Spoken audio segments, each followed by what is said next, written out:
Okay.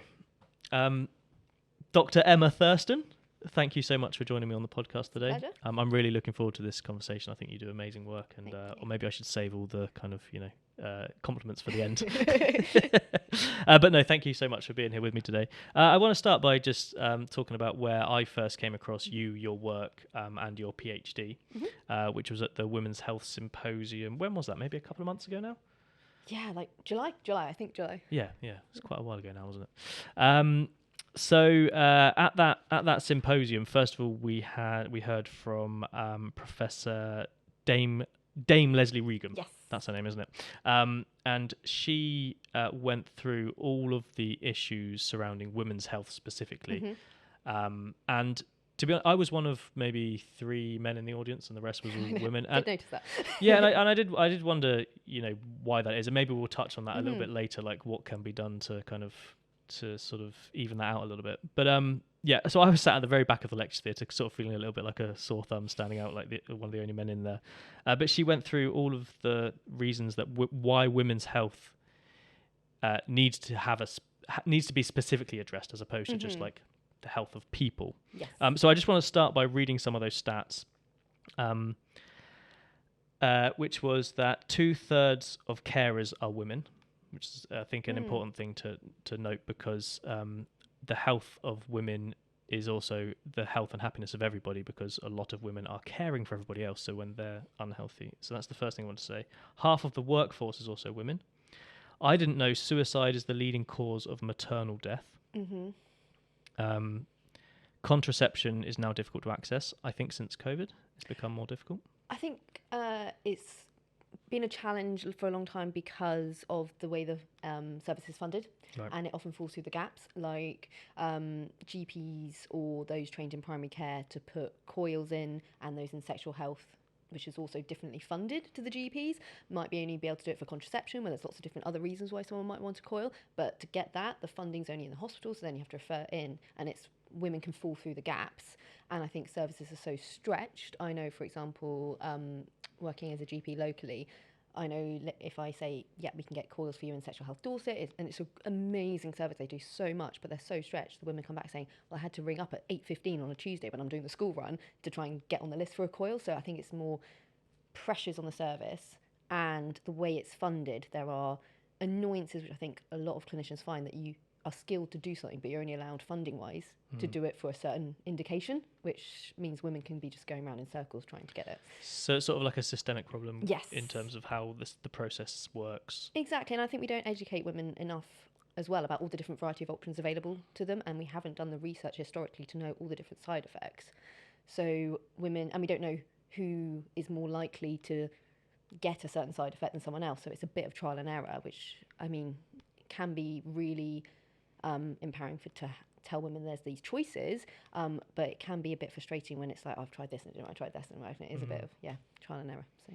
So why is there that disparity between who the tests are sort of run on? I think I saw something. It was called the gender data gap. Yeah, gender right? data gap. Yeah. So there's a lot of work on this now, and there's an amazing book called Invisible Women, which talks about the gender gap as a whole, but she goes, the author goes really deep into the gender health gap, particularly, for example, how historically, thinking of like a non-gendered issue, heart attacks, the picture that we get to educate people to say, if you have this central crushing chest pain that goes into your left arm or into your jaw, then to seek urgent medical advice. We know now from research that women don't tend to get those classic symptoms, and they might get more anxiety, shoulder tip pain, shortness of breath, and those sorts of symptoms, which, because that's also how medics are trained about the central crushing chest pain, women are more likely to die if they do have a heart attack, because they end up getting the care they need later, because it's often not triaged in the same way. Misdiagnosed, and then delayed diagnosis, and then also women may not present in that, oh my God, I'm having a heart attack, urgent way to go to A&E, because it's not what they've been told from a public health campaign is the symptoms of a heart attack. I think this is the reason that I wanted to start with this, the notes that I took from Leslie's keynote speech in that is because there were so many things that shocked me, And it really made me realize, okay, women's health and the sort of journey that women go through in life is much different to what men's would be, and I have no idea. Yeah. So I'll just continue with it, if that's okay. So our teenage pregnancy rate is highest in Europe, in this country. 1 in 4 of our workforce are menopausal women, so it's important to look after. And they often hit menopause when they're really in the peak of their career as well, which actually can be really devastating. Like, I run clinics where I'm seeing a lot of menopausal women and talking in their perimenopausal stage and postmenopause. And it can really be really devastating for them and scary if they don't know this can be a symptom of menopause, where they are in meetings trying to be really empowered and assertive in the right way in their jobs, but they just suddenly find they can't find the words, and in meetings that can be quite disempowering. But from an economical point of view, it's also really devastating to lose those women because they do end up leaving the workforce because of those feelings of that they feel incompetent, which is totally the wrong thing for them to feel, because they are so knowledgeable and so skilled in their areas by that stage of their life. They end up leaving the workforce, and economically trying to replace someone with all that knowledge and skills is just devastating. So yeah, that was another thing that struck me with that keynote speech, was that she almost had to justify everything she said from a political perspective, the economic perspective, because otherwise people won't listen. Yes. It's like the individuals that are going through this don't matter almost to the the powers that be. There needs to be an economic you're grinning like you've had these conversations in the past and you know this all too well. Yeah, exactly. Yeah. It's terrible. Yeah. 1 in 3 women over 60 have incontinence issues. Cardiovascular disease is often misdiagnosed, as you already said. Osteoporosis, a major cause of morbidity and mortality in women. 84% of women report not being listened to, and their symptoms were dismissed. Coronary heart disease kills more than twice as many women in the UK as breast cancer.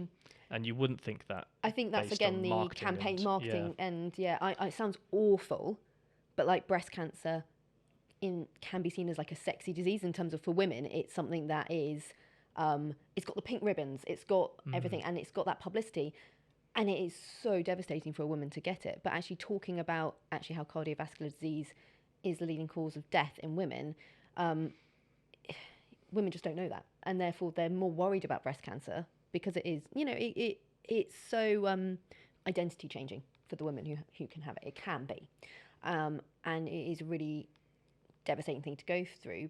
But women are more worried about that compared to actually what is more common. Yeah. And like you say, it's because the big C word, as we refer to it, is all been sort of this push for cancer care and cancer treatment, but it doesn't necessarily reflect what's actually needed. Exactly. And then I think there's inappropriately fear mongering and not really making the public health campaigns appropriate to actually what the risk is.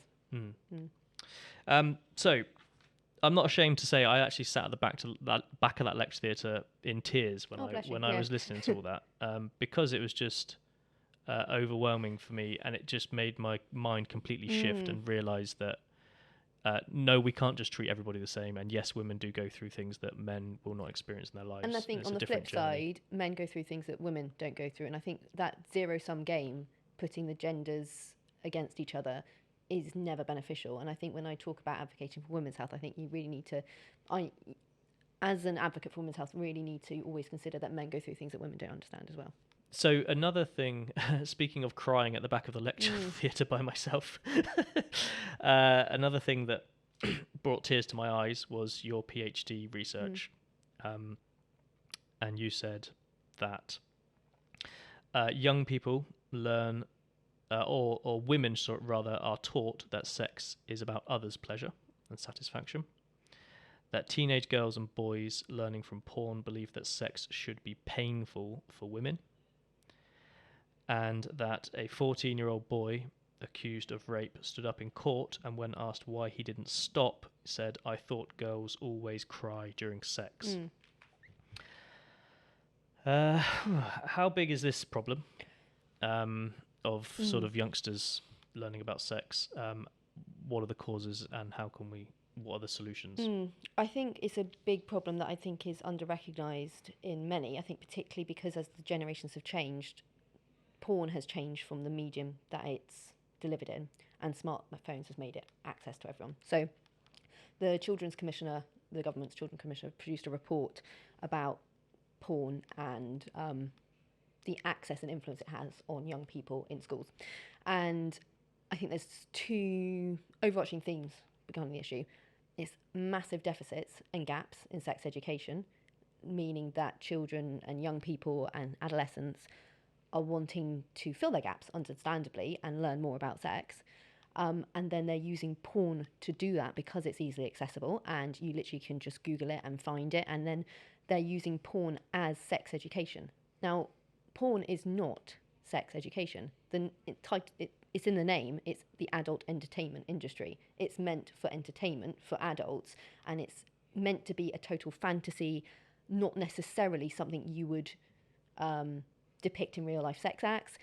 It is for those who understand the difference between this fantasy world and what real life sex looks like. However, when young people are using it as their sex education, they feel that it's very often extreme versions of porn are what sex should be represented as. And some of the studies I quoted in that talk I gave was that 44% of people who had watched porn, as in teenagers, were therefore asked, if their partner had watched porn, 44% of people were asked to enact those porn sex acts that they saw in porn in real life settings. And for example, we've seen a massive increased rise in choking, because choking is seen in porn and it's sort of an act within BDSM often, but people aren't given the education about what actually this is, what it means, and all that. And it's actually a really dangerous thing to do. People have died from choking during sex, but it's depicted as this normal sex act within porn that therefore young people go and try. And I think I'm not anti-porn. I'm anti-porn being used as sex education, and I'm anti-porn that's free. I think there are some really great people trying to make porn that's ethical and feminist, and everyone's consented to, knows what's, in terms of the actors who are working in the industry are well paid. There's, STI tests, everything is consented to before, and there's like debriefs afterwards to make sure everyone was sort of happy with their experience. Sort of like Erica Lust is a big well-known name in that field. However, the porn that young people have access to, because that ethical feminist porn is behind a paywall, and if you're not paying for your porn, then actually you're more likely to be seeing the free stuff that is tailored to the male gaze. And it's like anything in terms of YouTube spirals or, I don't know, Instagram, there's like a wormhole that you need to get more and more extreme to get your attention. So, but if you just look at like Pornhub or other porn sites are available. Like, you look Don't at make me list them. If you look at the home pages, they're really extreme acts. And actually, again, another one of the statistics I quoted, and I think what you call extreme will vary from person to person, but researchers did some analysis of just the porn that you would see on these the mainstream porn websites, and over 80%, I think it was 88.2%, were misogynistic and violent. And if that's what young boys and girls are learning is porn, I think it's really sad, and I think it's quite dangerous, and we need to teach them. So in terms of your initial question about how we improve this, I think we improve sex ed so there's less void for them to be going to, but we have to teach porn literacy as well, because yes, there's the online safety bill coming, but actually these are generations who are so much more technological and literate than we are.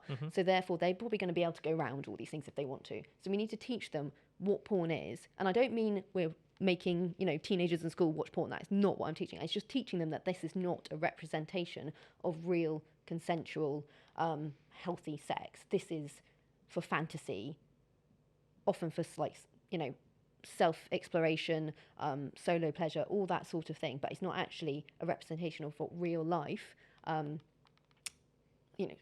coupled sex looks like. And it's really damaging from not only the violence and teen dating violence, but actually expectations, and it makes sex so much more performative and not actually less embodied and enjoyable, because they're worried about what they look like. So for example, the rise in labiaplasty. So if I say labiaplasty, you've got a puzzled face, I just want to explain it. So it's basically cosmetic genital surgery for females. So they have porn actresses are often either digitally or surgically I'm going to use in quotation marks, enhanced. So their labia are small and symmetrical, and that's then become the ideal standard. Whereas then you can get body dysmorphia and just real body negativity and feelings of insecurity around labia if they protrude. So I'm talking about the inner labia, so the labia minora, if they protrude to a greater extent than the outer labia or the labia majora, or if they're asymmetrical. And it's totally normal to have asymmetrical protruding labia, and every single one is different. It's like snowflakes, like everyone is different.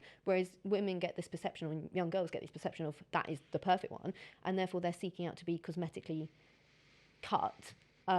Which actually can, the labia minora are massively erogenous tissues. They get engorged when you're sexually aroused, and so they have a real value and a purpose. Whereas actually if you get cut, again, because of the lack of research in women's health, it's only recently that we're really understanding the anatomy of this area, and then you're having surgery to cut, and you're like, well, actually, do we know that the cutting's been done in the right way from a nerve supply? And there's risks with all these surgeries, like bleeding, persistent pain during sex, all these different things. And actually, women could be trying to get them before they've finished their pubertal development as well. So there's so many long-term potential negative outcomes. And yes, there might be a very, very small minority of people where this is medically indicated, but for the vast majority of people, it's due to insecurities from the cosmetic point of view, and a lot of that is coming from porn. And the other thing is porn perpetuates this heteronormative, to a degree, I think. Sometimes porn can be useful for seeing depictions of non-heteronormative sex when people maybe not feel that they have that understanding or vision, particularly if they are wondering about their gender or sexuality. It can be actually really empowering for them to see depictions that they think is more encompassing with their gender identity. However, in the heteronormative scenes within porn, it's very, again, male gaze, so focused on the male pleasure, so it's very penetrative, when we know that less than 20% of women actually will orgasm from penetrative sex alone, because that is just our anatomy. It's the clitoris that is going to give us pleasure, whereas actually the vagina actually doesn't have that much feelings, because, think about childbirth, you don't want that much feelings. So actually, it's very perpetuating these myths about female pleasure, but then within about 2 seconds, well, I don't know, but within a certain short period of time, which is very unrealistic in porn, women are seen orgasming from penis thrusting within 2 seconds, and it's like simultaneous orgasms within 2 seconds. So it's a real unrealistic depiction of sex, and actually it's not good for men either, because the male actors in porn are, again, specifically chosen for being right at the far ends of the normal distribution curve in penis size. So you might have 7, 8, 9, 10-inch penises when they're erect in porn, whereas actually the average male erect penis is 5.5 inches. So then men go and feel really, inadequate. Yeah. And it's just not healthy for anyone. And then you get all these insecurities and performance-based sex, which is really not what sex is about, in my mind. Do you think this is a problem with the internet at large as well? I mean, social media has a very similar effect, but obviously not in terms of sexual organs or whatever, but in terms of just body dysmorphia, as you say, and feeling inadequate. I think it's going to get worse, because probably more people are using filters these days on their faces and whatever else. And it's giving everyone this unrealistic expectation of what it is to be real and to be human. I think there is very much that comparison culture in, say, Instagram. It's very pictorial. That we didn't have, I mean, I don't know how old you are, but I'm 36, and we didn't have that when I was growing up. It just started to come in as I was sort of 20-ish. I'm really pleased I didn't grow up with that, I think. Yeah, me too. I think, though, if you curate your media feed in a way that's positive, and if you think that you're leaving social media feeling better than when you went on it, I think you're doing a good job, and I wouldn't recommend being on it for too long, but just there's more to life than looking at a screen. But actually, there are some people who find that they find their communities on social media that they haven't been able to find in their own physical, locality, and particularly for more, marginalised views or communities. And I mean that in a positive and negative sense. And I think there is really good encouraging social media feeds as well. So I think there is some positivity out there, but I think it's about learning how to create it so you feel better when you've left social media than when you've gone on it. Yeah. Which takes a level of introspection, which I think I probably lacked when I was young, and I fear that, I mean, as I said earlier, I've got 2 young daughters, and at some point in their life, I'm going to have to cross this boundary of social media and all this stuff. And I just hope by that point, when they have to deal with it, that they do have that level of introspection to say, hang on, I spent an hour on social media and I don't feel good. Yes, exactly. So maybe I'll reduce. And maybe in life education, we need to include social media literacy as well as porn literacy and all that sort of thing. Well, and that's what I was going to say actually about, you said about sex education addressing the porn as well.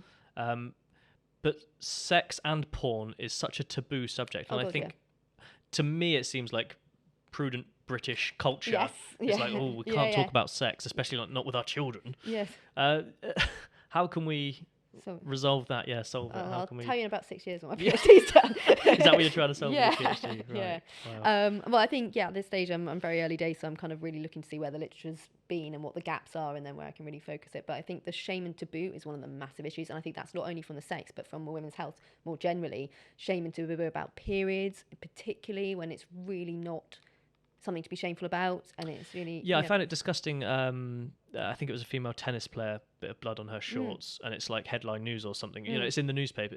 It's just, I don't know. It's just disgusting that is newsworthy. Yes, yeah, exactly. And it's something that, yes, there's contraception, which means things can be very different, but, half of the population will probably bleed for about, half to a quarter of their life, so it's actually like something that happens. Come on, let's get over it. Yeah, exactly. Let's understand this. Exactly. And I think it's, so societal taboos and shames like that. I think, British prudishness is probably a factor. I think religion has an aspect to blame as well. If you look at the Bible and other religious texts, there's aspects of women being dirty at that time of the month and, being shunned into... Like, I think it's really sad in Nepal, even though the practice has been made illegal, women do still get put into the sheds in the Himalayas when they're having their periods. They're not allowed in the house, and they're not allowed definitely in their partner's bed, and they have to go and live out in different, like literally shacks whilst they're bleeding, which really impacts their education, because women, obviously the girls can't go to school when they're doing that, and women have been raped, murdered, and just died of cold and starvation in those huts, and it's so sad. It's happening like this year as well, and it's just so sad that we're in this stage of life, and we're in 2023 and that is still happening. I'm quite shocked by that, sorry. Yeah. Crikey. I mean, most of this conversation is quite shocking stuff. And as I say, I learned some of this at the Women's Health Symposium, but maybe people listening, this is new to people listening as well. So you focus a lot of your research on sort of sexual agency as well. Can you discuss what that means? Yes, I think, thankfully, consent is kind of becoming much more mainstream, and I think is within the curriculum. So the Department of Education produced in 2019 an updated curriculum for the relationship and sexual education. But of note, pleasure was not mentioned as a single entirety of that document, because I did look at it and read it, but consent is in. But I feel like having consent as like this gold standard is really, I don't think, helpful either. I feel like consent should be like the very basic low bar to any sexual encounter, rather than like, if you got consent, this is great sex. I'm like, no, actually that is the lowest of the lowest bars. And I think agency encompasses so much more than that. So it's, yes, consent, but it's also power dynamics within any partnered sexual act. There is, and that can be gendered, that can be age related, that can be hierarchical within a working environment, all those sorts of things. So power dynamics within that relationship. And for example, the quote again, the surgical Me Too came out last week. So there was a paper published about how surgeons had been sexually harassed and coerced into sex for career development. Anyone working in medicine knows about it, but it's just actually being published in the newspapers last week. But then you've got the societal norms about, kind of like I was talking about, and what Dame Leslie Regan was talking about in that women's symposium, about how if you are a female outwardly presenting person, you are kind of taught throughout your life to put the values of others above, be a people pleaser, and be polite. And actually, if you are taught to be polite, I think there's a contradiction between being polite and saying no in sex, personally. I think actually, if you've said, oh, I'll do something, and then it's like that withdrawal of consent, actually, if you're taught to please someone else above your own, you might put up with slight pain during penetration or sex, because actually that's what your partner wants and pleasing. So it's all that socio-cultural power dynamics, as well as the basic consent, I think, is sexual agency, as well as knowing your own anatomy and knowing your own body. Again, I think masturbation, I prefer to call it like solo sex, solo self-pleasure, all that sort of thing. I think that is, generally speaking, considered okay for guys. And, you know, growing up, again, I didn't grow up as a guy, so I don't know in terms of what happens in terms of socialization, but I think it's kind of expected as a teenage boy and not really stigmatized. But again, I don't have that latest experience, so I'm happy for you to, you know, tell me otherwise. But I would say, yeah, and you know, lads joke about yes, it exactly. with each other and stuff. Yeah. Whereas it's quite stigmatized and taboo for a girl to masturbate or self-pleasure. And actually, how on earth, unless we've explored our bodies, can we direct a partner to say, this is what I like, or this is how I get pleasure? And actually, partners might like that guidance. So instead of being like lost in terms of how am I meant to, you know, again, men have that, I imagine again, men have that pressure of satisfying their female partner. And actually, unless there's some guidance from the female partner, that can be a whole lot of more guessing. And actually, there might be some fun in younger age sex, or when you're in your sexual debut, learning how you receive pleasure with someone else. And actually, if that's fully consensual, yay, go for it. But actually, if someone does want help, say, like, tell me what you actually like, unless you've actually explored your own body, how are you meant to say that? And it's something so empowering about actually knowing how you receive pleasure. But we're teaching a very reproductive model of sex. It's like, here's your internal organs. I mean, it's women's internal organs, by and large, don't give them pleasure. I mean, yeah, you can get cervical orgasms, you can get vaginal orgasms when they're all internal, but actually it's the clitoris and the interaction within these structures that actually would teach girls pleasure. But I hope sex ed has gone on, but pleasure wasn't named in the sexual relationship education. And I know very well from my sex ed, no one even told me that I had a clitoris. So, you know, in terms of actually, if we're not teaching women they even have this body part, because it's not like a penis in that, in the vast majority of cases, it's more hidden than a penis. You know, actually, if you don't teach people that they have these structures, most girls find it from, you know, children self-pleasure to soothe themselves and stuff. So most people will find it, obviously, but it's not a focus of attention compared to the vagina and the uterus and that sort of thing. What sort of part do fetishes and kinks play when it comes to, you mentioned the power dynamics and consent, and correct me if I'm wrong, but it feels like a common fetish for a woman is to be controlled by a maybe more domineering man or someone of high stature or something like that. So, yeah. Does that complicate matters when it comes to those things? I think if it's done properly, no. So kinks and fetishes are kind of within the BDSM umbrella, or even just fantasies, maybe. Yeah, exactly. So there's difference, because kinks is more things that turn me on, whereas fetish is a necessary to be turned on. So they're slightly different. Oh, okay. I had no idea. So and I think we can actually learn from the BDSM community, even though it's considered, again, quite taboo.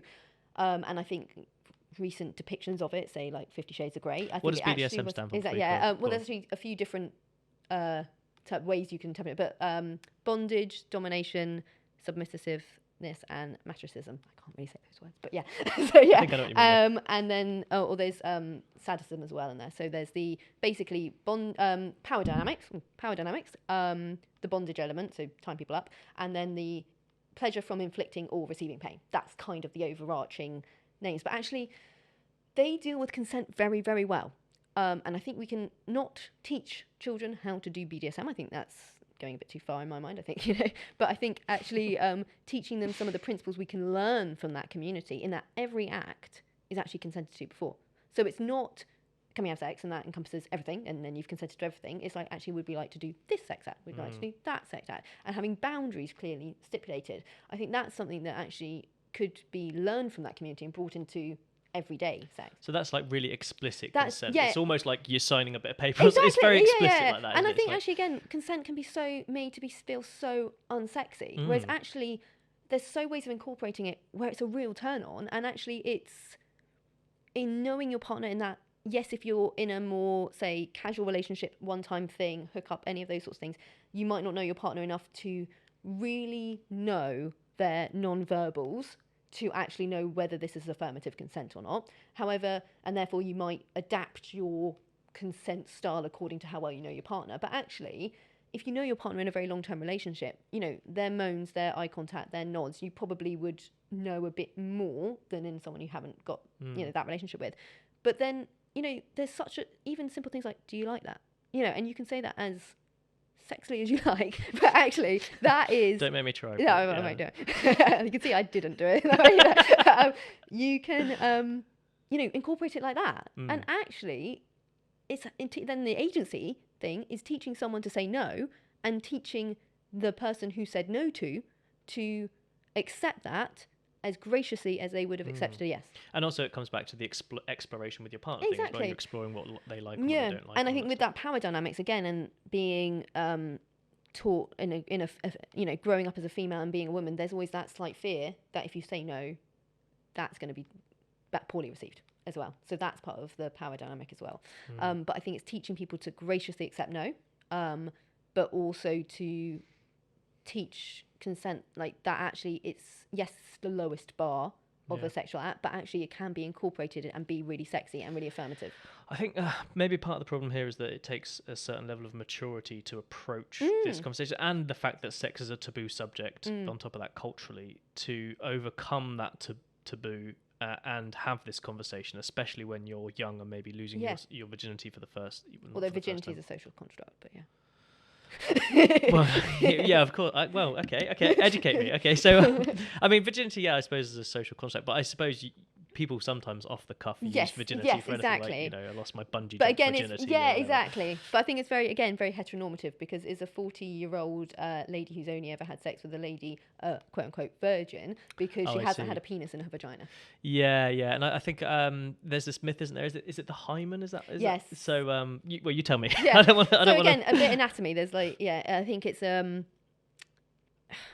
embryological remnant. So when sort of fetuses are growing, the canal kind of actually gets created from the sort of more inner part to the outer part, and sometimes there's a leftover little bit of skin around the outside, but it's not this like covering. Actually, if it's a covering that needs to be like quote unquote perforated, that's called an imperforate hymen, and actually it's like a medical problem, because actually menstrual blood can't leave the vagina if there's a covering there. And you know, many people have their first periods before they have sex, so you know, particularly as the age of periods are going down and down, like girls as young as 9 are having their periods now. So, you know, I think, and there's different shapes. So you can get crescent. Let's make a note of that. It's like, I've got daughters.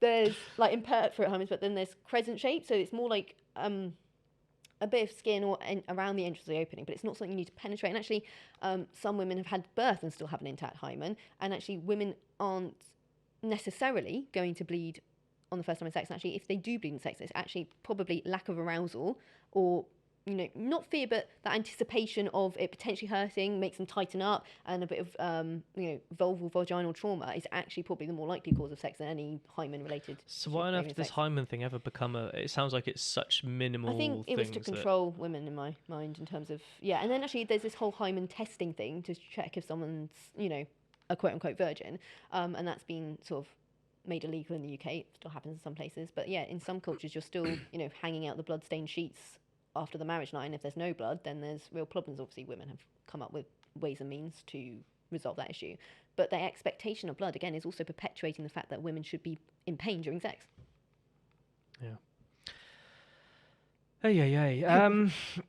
So periods, yes, as young as 9. Why is it going down? Variety of possible reasons, as always. One is estrogen's also released by adipose tissue, so fat cells, and as children are becoming more, there's more preponderance of childhood overweight and childhood obesity. That tipping point in sort of setting off that hormonal axis in their body starts earlier, because they've got more estrogen from their fat cells, and also the environmental hormonal dysregulating chemicals that are within our system.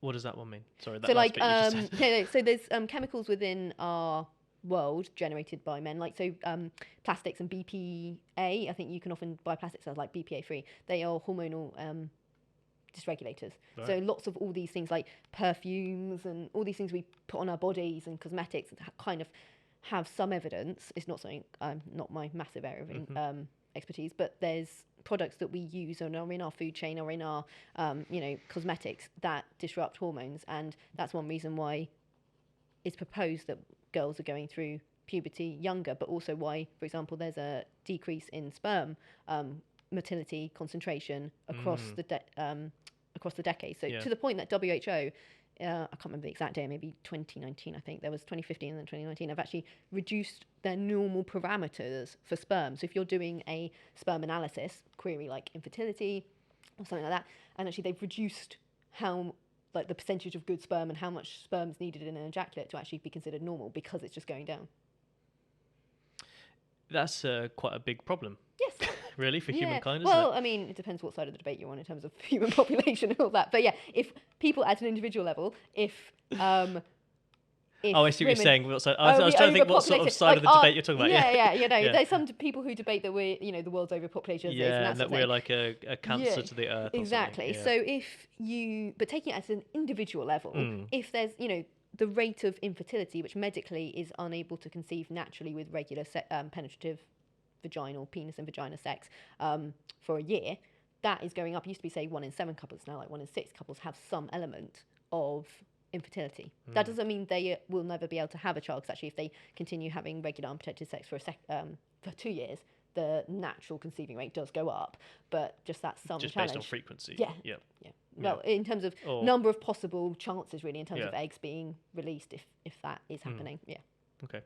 Can I ask you, when did you learn to speak about this stuff bluntly and without any kind of shame or embarrassment? I think probably in the last 5 years, 4 or 5 years. Yeah.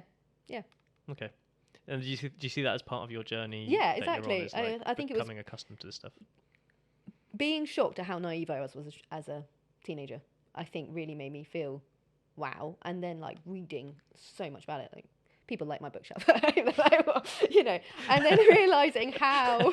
So I'm just picturing your bookshelf. Yeah, exactly. And then, but learning but realizing that I'm not the only one, particularly with patients coming towards me. So I do a lot of women's health. I do a lot of perimenopausal care, and I think a real vital part of that is asking women about how their sexual health might have changed during that time, because there is potential low libido, but also more pain with sex, because the lack of estrogen means those tissues can be really estrogen helps support the lubrication of the vagina and improves the thickness of the vaginal wall, so it's less when the estrogen's lower or fluctuating. It's mainly more postmenopausal risk, it's due to the low estrogen. The skin around the vulva, particularly the vestibule, which is like the vaginal opening, can get really friable, which then leads to painful sex. But unless you ask women, again, because that's societal taboos, then they don't really come out and ask it. And then I learned about all the different things you can do to improve that. And it starts with using lube. And actually there's studies that show using lube, so all the different types, water-based, oil-based, silicone-based, different uses and pros and cons for each. But they can massively improve those symptoms for those women. It's such a simple thing, but actually any vulva owner is 70 to 80% more likely to orgasm if they use lube. So I say from your, if you're 16 or 96, you should be using lube. And then there's vaginal moisturizers, which you can use, which is more hyaluronic acid. So what women put on their face is face moisturizers, and actually, but you don't moisturize your vulva, and that can really help this genitourinary syndrome and menopause. But then there's also vaginal estrogens, but they don't come out with that because of societal taboo, but no one's actually taught them this, that actually they think, oh, it's just something to live with as I'm older. And I'm like, no, there are so many things we can do. And it's empowering them with that knowledge that then they can try the things that they can try at home, but then come if they want to treat support from that more hormonal things. Or I actually always say, if you are suffering this, always get checked out with your doctor first, because yes, vaginal estrogen is now available over the counter, but actually there are some other skin conditions of the vulva which can mimic those symptoms. So, and they get treated very differently. So I always say, have an examination, and then by all means go on with it. Go on with vaginal estrogen. We can prescribe that, but I think it's always worth getting checked out first if you're going to think new, just to make sure that we're treating the right thing rather than self-treating and potentially treating the wrong thing. There's something called lichen sclerosis, which actually, if you don't treat quite, I don't know the word aggressively, it's only steroids, but you have to treat it quite intensely. And then be on a maintenance dose, and because otherwise the architecture of those external genitalia can change, and it is a potential for increasing the risk of vulval skin cancer. So you really want to, make sure that you're treating the right thing, basically. So that's why I emphasise that. But it's really important to teach women about this, and I feel like I was having lots of women come to me with really easily solvable issues if there was just education, and that made me empowered to read about it at the different life stages. So one of the women's health strategies, key buzz term, is the life course. So you've got pre-pubertal women, you've got when they reach puberty, you've got their contraceptive needs, their sex education needs. During their fertile years, you've got their contraceptive needs, and then if they do decide they want to have a family, they've got the fertility aspects. And again, that's something we don't teach anyone, is how to get pregnant. We teach them a prevention, an STI and pregnancy prevention strategy. That is basically what sex ed is. And then consent put in there as well. but we don't teach them actually what you need to do to get pregnant if you want to. And then you got that perimenopausal phase of life as when well. you say what they need to do to get pregnant, you mean in terms of like times of the month and yeah, this sort so of thing? people don't actually understand, and women as well, who are actually having these changes when in a menstrual cycle, they're more likely to get pregnant. They don't learn how that is related to them and their own menstrual cycle. You don't realise all the lifestyle things that you can do which massively impact your fertility. So if you're obese, that will massively reduce your fertility. If you're a smoker, if you drink alcohol. But actually, if you're trying to get pregnant, the things that you would need to do to try and support that pregnancy, or not need to, but is advised to. So, supplementing with folic acid, like a pre-pregnancy multivitamin. But then also things like exercise can really boost your fertility. Stress management, how stress really, really impacts infertility. So all these different things, but I think particularly that menstrual cycle awareness, because it's so taboo, because everyone's calls and actually we don't even say the right words. So if I'm doing consultations, I would say, how long is your period? And people will say like 21 days. And I'm like, does that mean you're bleeding for 21 days? Or is that from the start of the first day of bleeding to the last day before your next bleed? How long's that? And actually, it's just that terminology we're not even teaching them. So we don't necessarily have that body knowledge. And I think a lot of this comes back to actually body knowledge and teaching women, from my perspective, actually their own bodies, and actually therefore being able to enhance that for sexual pleasure, agency, and just actual life in terms of, how to avoid pregnancy if they don't want to get pregnant, but also how to get pregnant if they do. Whose job is this to educate people? It's a really interesting question. I think it's actually society as a whole. I feel we need to remove the shame so we can actually talk about this. I feel that, if you are going down the route of having a child, I feel there is some definite parental responsibility there. But I do appreciate that not every child is going to get that from their family. So I do feel there's some room for within the more formal education space. And now young adults have to be in some form of education until 18. So you've got that 16 to 18 window where actually having sex is this, legally allowed, kind of probably expected, some sort of sexual exploration time. And actually giving that in education is in a formal education can be valued. And actually, if in terms of some of the focus groups that were done to go behind the women's health strategy and kind of give evidence for the recommendations they gave, a lot of women said, education, school setting was where they would like to learn this the most. But obviously parents is, I think, often involved as well. And actually then there's a lot of debate around that as well between parents and school situations. It could be quite embarrassing, I imagine, for a kid. I'm imagining that scene in American Pie where the dad sits on the bed and says, "Son, we need to have a talk." Exactly, and I think it shouldn't be that one talk. It should be just influence, and you can teach consent. And this is the age appropriate. You often hear age appropriate in these conversations.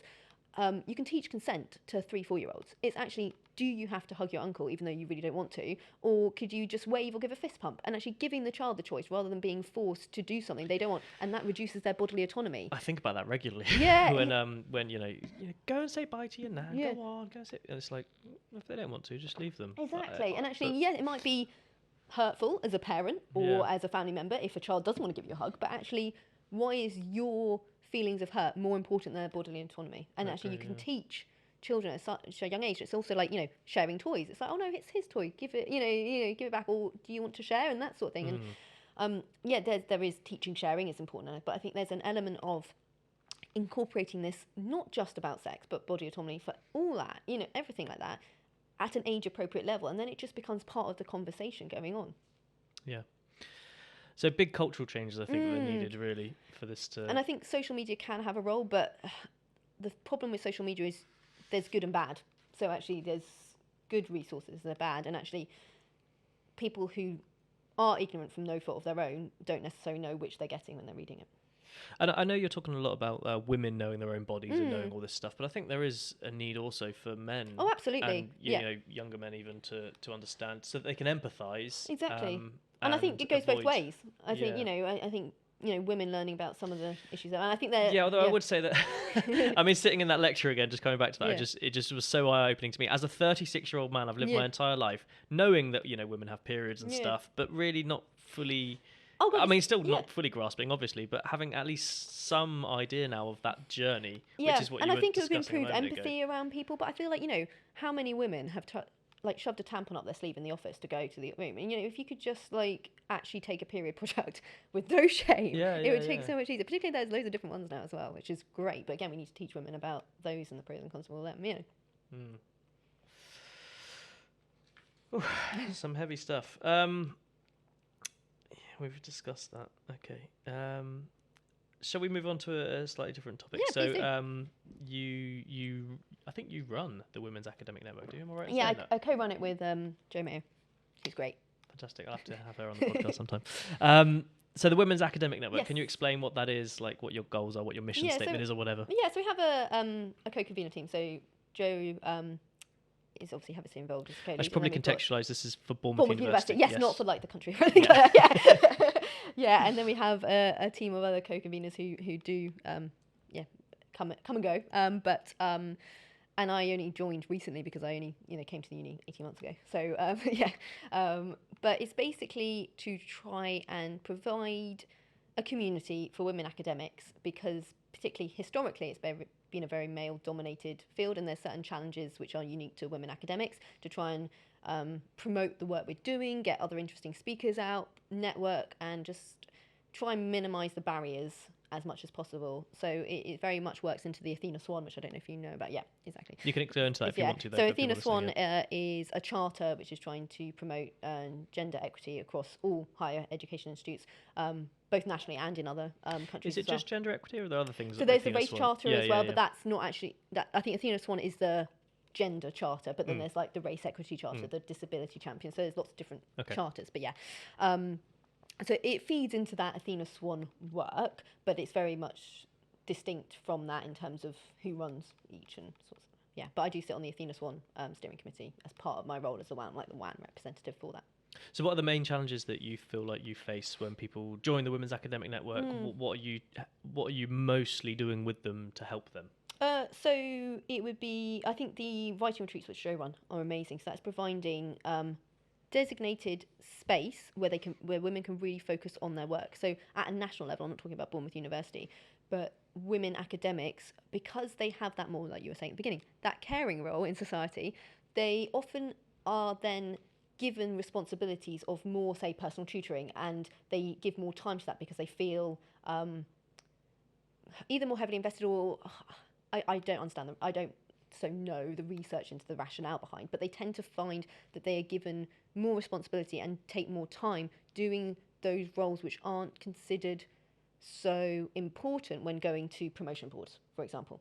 So they do more of that time, effort, mentoring in a more mothering role to their students. Like a pastoral. Yeah, pastoral role, yeah. And therefore, say, for example, they might have more of those interruptions throughout the day. So actually giving women the writing retreats where they can really, unplug, focus on their own work in a very supportive space is really, I think, empowering. And a lot of women really like that. They find working together with people who are silently working can actually really impact their productivity. So we get loads of really good feedback from that. We've had some really interesting external speakers. We try and put something on for the women's International Women's Day. So last March I arranged for Sarah Graham, who wrote the book called Rebels' Bodies, which is about gender inequity within healthcare. She came and did a panel presentation with that, so that was really interesting. And then we do small grants. So any academic who is a member of WAN, who has some research which is in line with our values, can bid for normally £500 to go towards some research to help them in terms of progress their projects or research or that sort of thing. My colleague Roz took advantage of that. Yeah. Well, I went out for dinner with some of our colleagues last night, and she said, "Oh, I know Emma." When I said, "I'm meeting you tomorrow." Yeah. So that's really great. And then we funded as part of that the women's health in Dorset research the symposium that you came and are speaking at. Yeah. Oh, okay. So that also went through the Women's Academic Network. Oh, fantastic. Okay, so what would you say to those who question? I mean, you sort of justified it already. Maybe who might say it seems exclusory to have things called women's ... or whatever. How would you answer that? I think it depends on who's asking me that and what their rationale is for it, and very good response. Yeah, I like that. What were they hoping to, in terms of, do they feel discriminated in a different way, and is therefore they want some representation, or is it just a generic comment? And I feel like it depends on where they're coming from, how I would tailor my answer. But say, for example, there was a young man academic who was saying, well, I feel like I don't have a space here, or I feel like I'm not, privileged in any way versus you, so why are you getting this sort of academic? No, I would say that from my perspective, I don't think women are the right people to form a community to support your individual challenges, because I have no lived experience and I have not that, therefore, level of empathy of what your needs are. So by all means, set up a young male academic network. That is absolutely fine, but I don't think it's the responsibility of women to do it in terms of how much time and effort it takes to run these sort of things. But also, I don't think I'm the right person to do it, because I don't have that empathy and lived experience for you. And maybe, I feel like, no, times have changed. Society has moved on, and we can see with the rise of, say, like Andrew Tate and all those sort of influencers, that there is a space left for young male where they feel like women have taken over some of their roles historically been, in terms of like the breadwinner and all those sorts of things. But it's therefore the responsibility, I feel, of the older men who maybe had that privilege to feed back into the young males, actually try and help and provide good role models. So we're not looking up to Andrew Tate and all those sort of people, to provide really good role models and help the young men coming up, rather than leaving that for the women to do as well. Yeah. Could you just watch your cable on the Sorry. mic? It's tapping it, but maybe I gesticulate too much. No, I think that's a really great response. How do you think it would be received if someone created a men's academic network, for example? Do you think that would go down well, or do you think it would be seen as provocative because it's like... I think it depends what their values and aims were. Yeah. And if it was genuine and because to be honest, obviously I'm a male. I do often think about the young men particularly, and all that Andrew Tate stuff, and providing positive role models, and also the fact that I suppose the health issues, as you say, and the caring roles that women tend to have. But there are probably lots of men who have a similar scenario there, but then feel like there's no avenue for them to maybe have the respite from the caring role that they do, or that sort of thing. So I don't know. I had this similar thing with Professor Carol Clark, who came on, and I asked her, how do we do this without kind of like dismissing certain people? And I don't know. It's probably a bigger problem than this conversation can solve. But it's something that I ponder over, probably because I am a man. Yeah, exactly. And I also want to progress in my career. Exactly. And I think we don't want to discriminate against anyone, but we want to make sure that everyone has, equal opportunity, acknowledging the different roles and responsibilities they have in life. Yeah. Okay. Lovely answer. Well done. Well dealt with. Thank you. So what did you do before you came to the university? You said you've only been here 18 months? Yes. So GP, medical training takes a while. So from leaving school, I went to Oxford Uni, which is 6 years, to do medicine. No gap year, just ran straight through. And then I did foundation year, which is 2-year full-time training. And then I was really torn, because I always like this bigger picture thinking. I really was torn between going down the public health route or going down the GP route, because I also like that continuity of care. I like holistic medicine. I think that in the NHS, GP is potentially one of the ways you can get it. Not that I don't think in 10-minute appointments you can't really, but and I'm a doctor, but I don't really like hospitals, so really? Yeah. So it was either GP or public health. That's unfortunate. Yeah. And public health was still. I just had a thought going on. My wife is a PE teacher, but she's allergic to grass. Oh so. God, yeah, exactly. Bad Same sort of thing. Yeah. But sorry to interrupt. No, that's fine. But yeah, medical training is quite life. I don't want to say destroying, but disruptive in terms of that. You get sent anywhere in the country where they need you, and you can rank them, but you don't get a choice ultimately. And one of the things that drew me away from public health was that I really wanted to just have a house by that point that I could call home, and you would still have to move, say, between Southampton, Portsmouth, spend a year on the Isle of Wight, Dorchester. So it was either move or have really long commutes. And I was thinking, is that something I want to do? And also at that stage, the funding from public health was going more into local authorities, and the spending over the last, I can't remember exact stats, but like 10 years, the public health funding is reduced by like 17%, just regardless of all this, need. So I was like, job security, is that going to be a problem? So what I did is I did my GP training part-time. And I've always been a bit of a nerd as well as being an academic, you could probably tell. But I did a master's in public health alongside that. Wow. part-time. So I've done both the public health and the GP training. Jeez. That was hard. fun. Was it Yeah. hard to juggle that?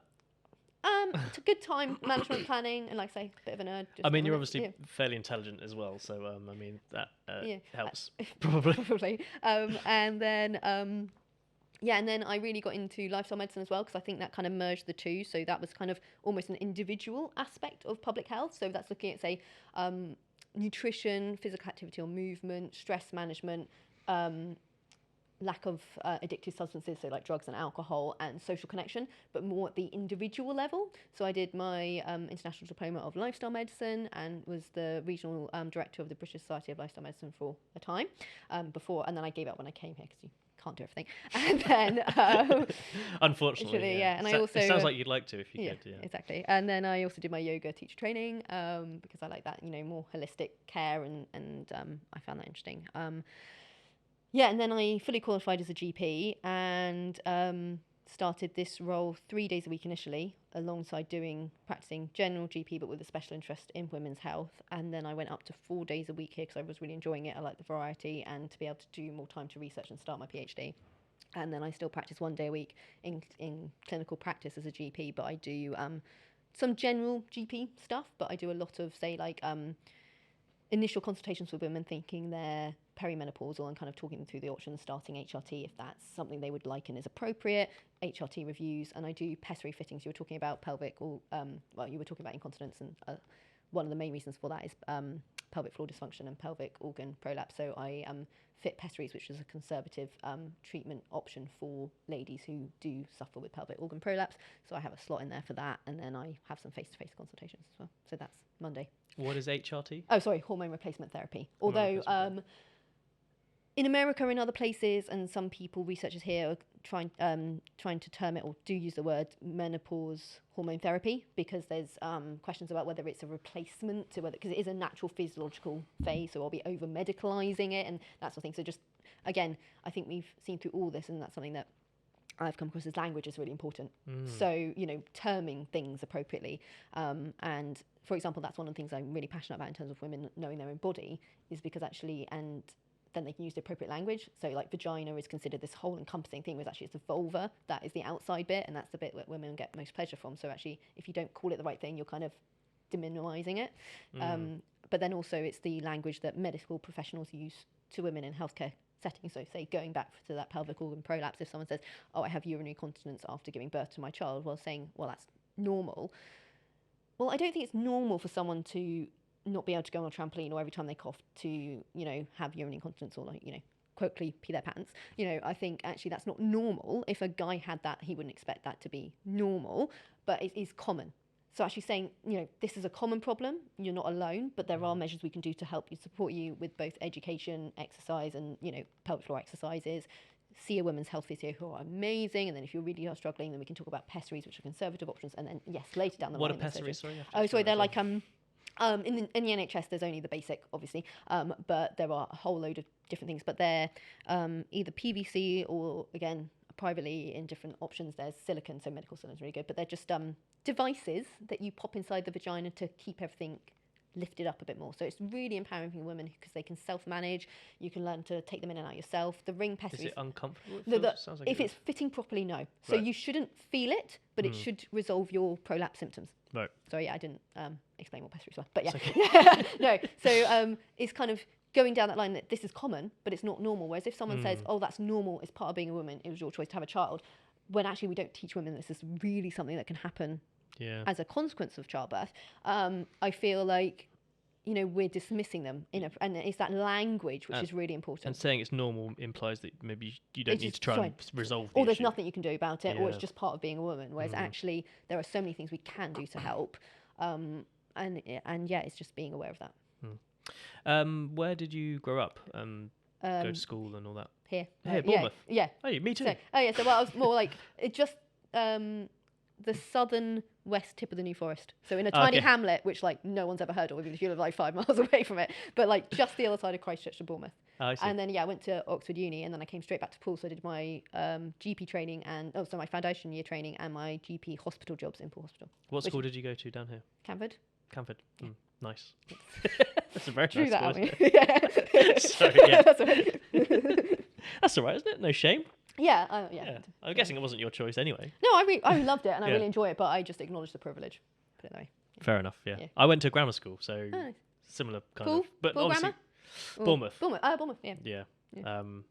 So yeah, it's generally public enemy number one when it came to sports and stuff. Oh, yeah. Playing football against No, all the other local it was schools. amazing. It's probably the happiest I've been in an education. Like, in terms of my education career, I really loved it. But I think it's very intense, like academically intense. And I think Is it a boarding school? You yes, usually stay at? I Yeah. didn't board though. I was the furthest away living day kid because I think Okay. my parents liked us to be around and that sort of thing. But but very privileged, but really thoroughly enjoyed it. And I think it is hard work. I left home at 7:15 in the morning. I got home at 7:15 at night, and we went to Saturday school. So it's very, very privileged, very hard work, and gives you that ethos. But I think And you're reaping the benefits of Exactly. that now, the Yeah. hard work.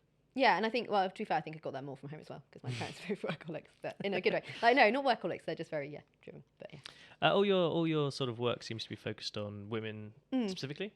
Was that a conscious decision? No, I think Or- it was again part of this journey. I think, Yeah. like I say, when I was doing more British Society of Lifestyle Medicine and Lifestyle Medicine Whole, that was very non-gendered at all. But I feel like I've just kind of gone into this space in terms of just the patients that were coming to me and what I became more passionate about and interested about. And I think it's really awesome to be able to use research for social change and good. And I feel this is a space where I can really be knowledgeable, but then be a bit of an activist as well and try and push forward social change through my research, through my medical practice. And yes, I run late all the time as a GP because I find it hard to not do my best at work and find it hard that I don't get that job fulfillment by doing a bad job. And I feel like I've not done the best I can do, and that leaves you feeling really it's lack of job satisfaction basically.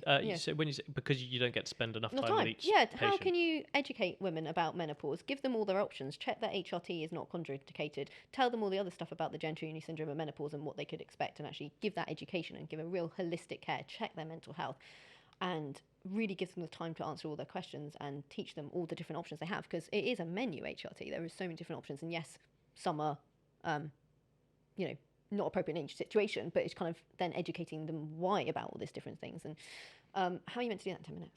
Are your time slots mandated then by Yes. above? That Yes. sounds like a political hot potato. Yes, exactly.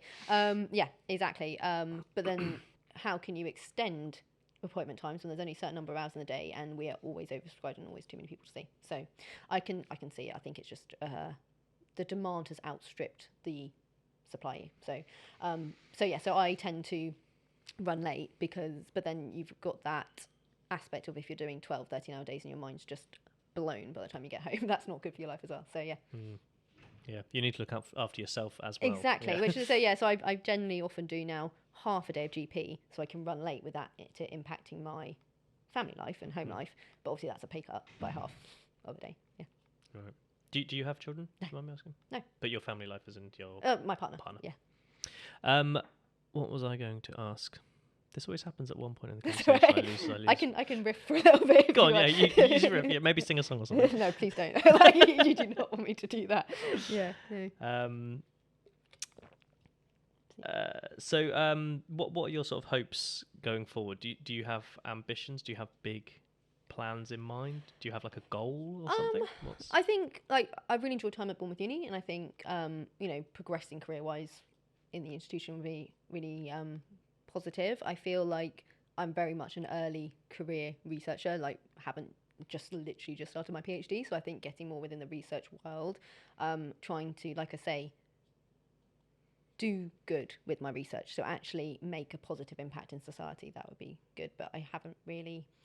I think I'm very happy with not knowing where my career is going in a, I don't have a 10-year, I would love to, say work up Bournemouth Uni in terms of getting credibility within research and doing good and, continuing the teaching and all that sort of thing.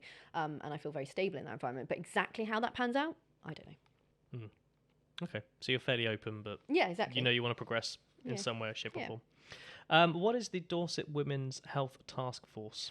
So that is a task force set up by women's Action Network Dorset, which when I do Women's Academic Network and Women's Action, there's two acronyms which are very similar, so I have to be careful, which is a charity trying to improve the overall well-being of women in Dorset, and there is health elements of that. Now, as part of the Women's Health Strategy, which was published in August of last year, they suggested having women's health hubs, which in my mind I was like, oh my lord, this is going to be amazing. They're going to be great buildings where you can maybe like pop your child into childcare whilst you have your smear and you get this community and it's just going to be a one-stop shop. It's going to be great. And then they said there's no funding for it. And you're like, well, how is this going to work then? And then they did backtrack and give, I think it was 25 million, but like 25 million for the whole country. And then they were saying they don't have to actually be physical buildings. They could be like a triage service, or they could be integrating what resources you already have. There's been some really great examples of women's health hubs. So long-acting reversible contraceptives called LARC, and they're things like the coils and the implants, things that don't require the woman to remember taking like a pill every day. There's no human error to it. There's obviously potential contraceptive failure, but it's not down to the I didn't take my pill at the right time sort of thing. And they did this amazing one in Liverpool to try, because there was a real increase in teenage pregnancy rates or unwanted pregnancy rates within that area in particular. But that was all down to GPs giving up their time and money and like energy to develop this above and beyond everything they're already doing. And I just don't think that's sustainable with the way that the healthcare is in system at the moment. So long-winded way of saying it, that's what women's health hubs kind of are, trying to improve the health of women as part of this women's health strategy. It's an action point from the women's health strategies to develop women's health hubs. And Women's Health Task Force, as part of the Women's Action Network, is trying to improve the health of women in Dorset. And the last couple of meetings we've had, because there's been a deadline to produce a business plan to get funding for the women's health hubs, is to talk about what would best serve the local community with the money that we might get. In like basically how big a bung can we get for our buck in terms of trying to improve the health of women in Dorset, to develop a proposal for a women's health hub. So that's what we've been doing the last couple of meetings, as well as trying to just generally, not thinking about the women's health hubs, but just generally, what can we do to improve women's health in Dorset? And there's been amazing input from academics, third-party sector, so voluntary organisations and charities, from clinicians and all that. And it's amazing from both primary and secondary care clinicians, so hospitals and GPs, and Sexual Health Dorset. And it's sometimes so... I tend to get a little passionate sometimes, but it's amazing sometimes how there's so much want to do good, and there's so much want and drive to improve the system, and sometimes it's amazing when you realise I didn't know you existed and I'm interested in the space and all that sort of thing, and then like trying to collaborate with each other. But again, it's political, there's bureaucracy, there's things in the way, but there's so much desire to support the women in Dorset with their health, but it's just trying to actually coordinate something to deliver that. So at the moment you're in the sort of early stages of this. Yeah, well, the business proposal's gone in. Yeah. So, yeah. Oh, okay. Because it had to be. But so we'll see. Well, fingers crossed. Yes. We've talked a little bit about the NHS. We've sort of touched on the NHS. Can we talk about that from sort of a political perspective? Maybe you obviously work a lot in the NHS. Yeah. How do you feel in terms of the sort of funding? Do you feel like it's underfunded? Do you feel like maybe we mentioned population earlier? Do you think that's solve the NHS? Tell me. Tell me. Yeah, what's the problem? What do we need to change? I think there's so much. Do you think it's a government thing as well? I think it's so multifactorial. I feel there is a workforce crisis, both in terms of the number needed compared to the population demand, but also morality problem. Like the workforce morale is the lowest it's been for ages. I think there used to be an end point where, so for example, in the GP, you used to become the village town's GP. There was real respect both ways. Whereas I think media has a massive part to play as well. I remember in the pandemic, GPs were both this, and I think the past president of the RCP GP, so Royal College of General Practitioners, said GPs are both the saviours and the sacrificial. So we are both sacrificed and the saviours for the NHS, because we are often blamed for so much, but then also have to be the person to save it all. And I think that was seen very much in the pandemic, when there was so much bad press around being a GP in terms of we're just playing on golf courses, you know, we're shut and everything. Whereas as the GP, you were there all the time, and seeing patients, risking, like my partner's vulnerable, so in terms of from a COVID point of view, so risking taking that home, and lots of people are, and then you are trying to see everyone as much as you can, trying to keep yourself safe, and having people literally, you know, verbally, and in some cases not personally, physically abusing the GPs because they weren't seen when potentially probably given that situation appropriately, or even when they are seen. I remember I was like doing an abdo exam, so abdominal exam on a patient, and they're like, well, you're closed, so I haven't been able to see you. And I'm like, I am literally examining you, you know, and it's just that media. So I feel like media have a big sway on the public opinion. I feel like, yeah, there's a use of resources. I mean, it must be able to be done better. And I think a lot of it's bureaucracy and management, which takes so much time of the clinicians up, but also just makes it so inefficient that actually, I mean, to learn, I don't think they do this anymore, I'd hope, but as an F1, so first year doctor, the medicine I could do, my biggest query on my first day was, how do I fax? Because I had never learned how to fax, but I had to fax referrals. And you're just like, how can we have, you know, and it's like... And what year was this? 2015. And you're still using fax machines? Yeah, and the confidentiality... Is that still happening there? I don't know. I don't work in a hospital. I hope not. But, you know, it's just like, yeah. So, not in primary care. But, Right. yeah, I think there's so much that could be done to improve efficiency. I think also from going to work abroad as well, in terms not working abroad, but volunteering abroad, and hearing stories from other family members who worked as a medic abroad in very much more deprived countries.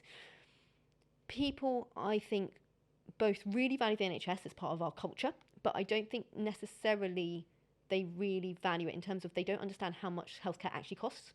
So they therefore don't utilise resources necessarily appropriately, like going to the pharmacy and valuing the pharmacist. Oh, I went to get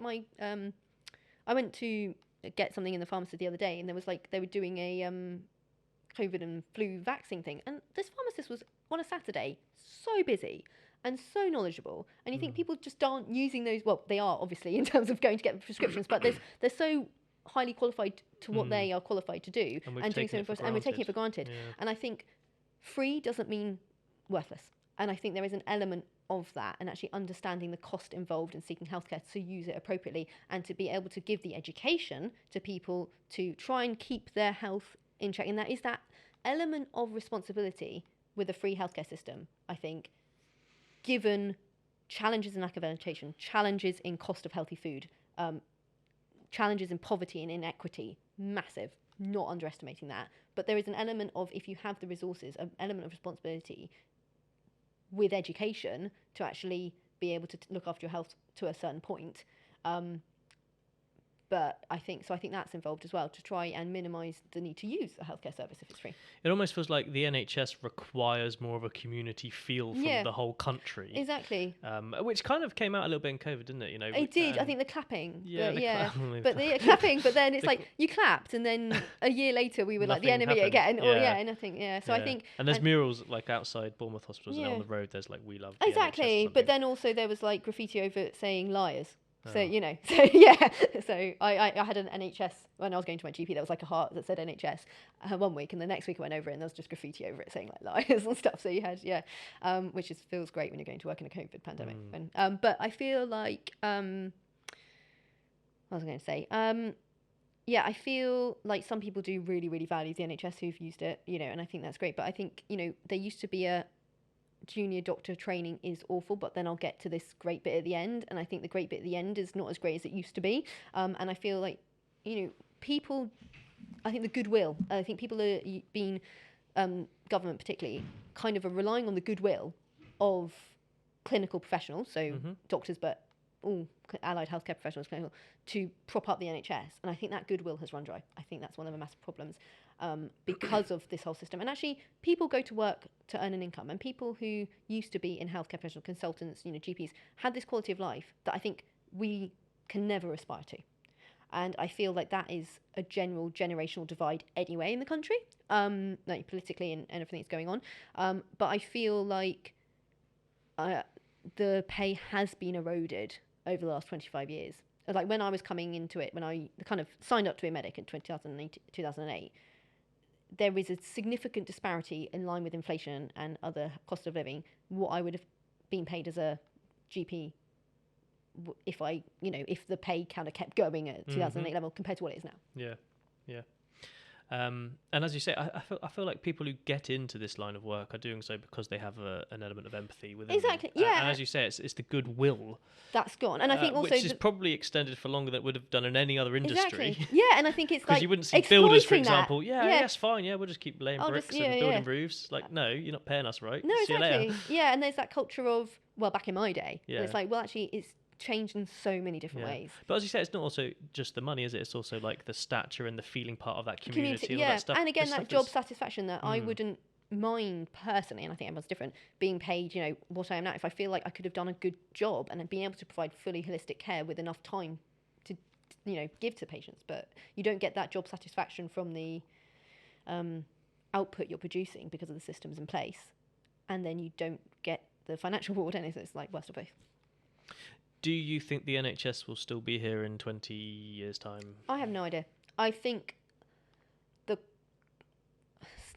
the pinnacle we put it on, I think the NHS is probably not going to not be called the NHS, but I feel like the way it's actually produced and the way that it's funded might change. I know there's other countries, I don't think we really should go down an American way of insurance model because I think that's terrible.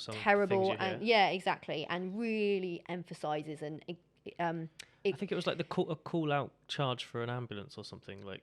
Well, I mean, it's the same in the UK. It's the same in the UK. You just don't know it's £250 as soon as they put the blue lights on. You just don't know that. No. But I feel like that really exaggerates social and health inequalities. So I don't think that's great. But I feel there are other models that might work well in terms of like social insurance and other things. But I don't know how the NHS is going to look in 20 years. But I can't imagine us getting rid of it as part of how big a part of society it is. I hope not.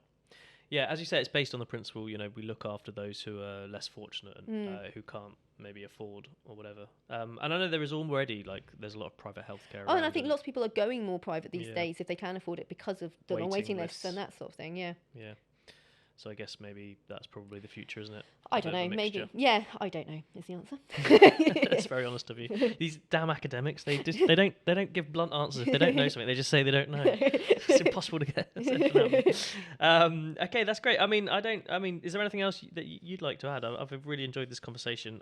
This is probably one of the conversations I've learnt the most from, especially about all the bodily parts and their names. No, sorry if any I didn't clarify, you might just put them in the show notes or anything that I just kind of went on. No, I think that's great. And I'm always, I could talk about this all day. I think that's the thing. And I think, there's some things I'm obviously more passionate and knowledgeable about than other areas that we've talked about. But I think, that we've covered there's nothing I think, I haven't talked about that, if you know what I mean. Oh, that's great. That's good to hear. Yeah. I've done my job then. Yes. Hopefully. All right, Dr. Emma Thurston, thank you so much for joining on the podcast. It's been a real pleasure. Good luck in everything you do. Thank you. Inspiring many people and women and like you say, being an advocate for women's health, I think is really super important. And as I say, it was eye-opening to me to see that journey that women have to go through that's different. I don't think you ever actually finished the journey thing. I interrupted, didn't you? Didn't I? But we're not going to go back there now because we're finished and we're wrapping up. I'll maybe clarify that in the notes or something below. But thank you so much. It's been an absolute pleasure. More than welcome. That's great. Cool. So Emma, we said bye and everything, and I forgot. Well, you reminded me. Thank you. Right. You know the show better than I do. That we forgot the segment that I always do on this podcast, which is to get guests to bring in a meaningful image. So this here is your meaningful image.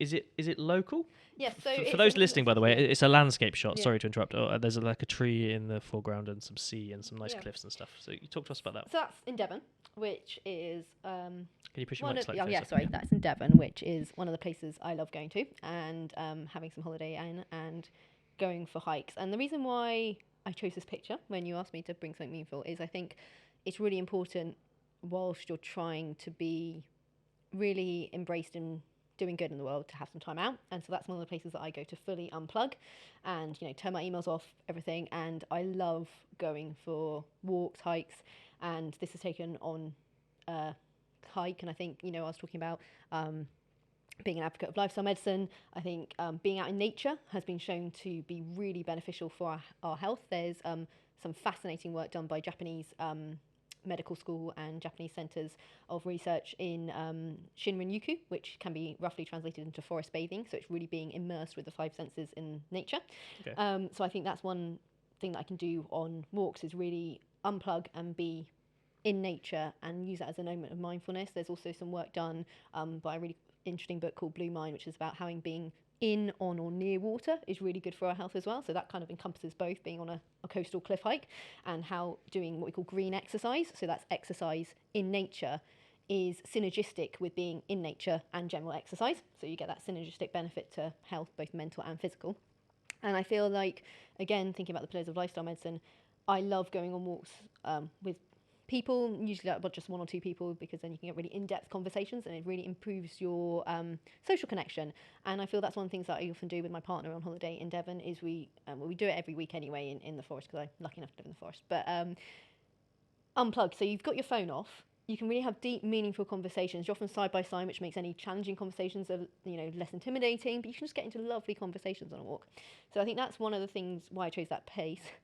The other thing is that it's a really bad photo, because I was trying to be in the moment. So it's kind of teaching me as well I really wanted to capture the moment, but I really also wanted to be involved in the moments in real life. So it's a photo, but it's not the best, because I was trying to really be in the present. I think it's a teaching point to be in the present and not always be on our screens or looking through, screens, but just be present in the moment.